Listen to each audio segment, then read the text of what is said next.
أهلا بيكم يا أصحابي. بدأت معاكم الحلقة اللي فاتت كلامي عن خطوات تعرفوا بيها نفسكم أكتر، والنهاردة هكمل معاكم وأحكي لكم إيه باقي الخطوات.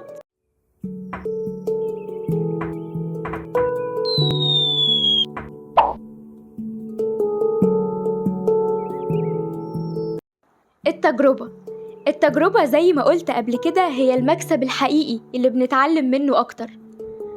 جربوا حاجات جديدة ومجالات تانية ممكن تكتشفوا نفسكم فيها وتتعرفوا على نفسكم أكتر وأكتر.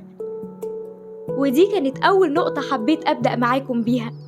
وتاني حاجة هي إننا نتابع الناس الناجحة في حياتها، سواء كانوا مشهورين أو حتى ناس عادية، ونسمع قصصهم أو فيديوهاتهم.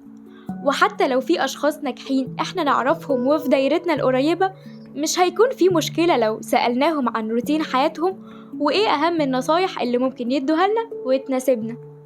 وتالت نقطة هتكلم معاكم فيها هتخلينا نرجع بذاكرتنا لورا شوية، وهي إننا نفتكر إيه المواد اللي كنا بندرسها زمان في المدرسة وكنا بنحبها وبنميل ليها وبنستنى حصتها دايما.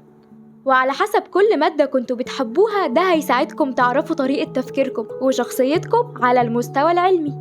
وآخر حاجة هختم كلامي معاكم بيها النهاردة هي إنكم تتأملوا.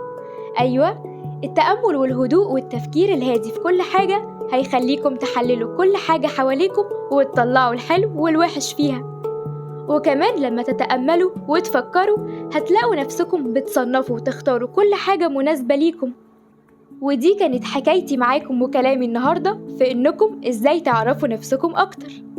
ولكن كلامنا مع بعض لسه مخلصش في معرفة نفسنا بكل تفاصيلها. استنوني الحلقات الجاية، هتكون حكايتنا وكلامنا أحلى وأجمل. ما تنسوش تعملوا لايك وشير على الفيسبوك وسبسكرايب للقناة على اليوتيوب عشان تكونوا أول ناس تشوف الجديد. مستنياكم المرة الجاية وأشوفكم على ألف خير.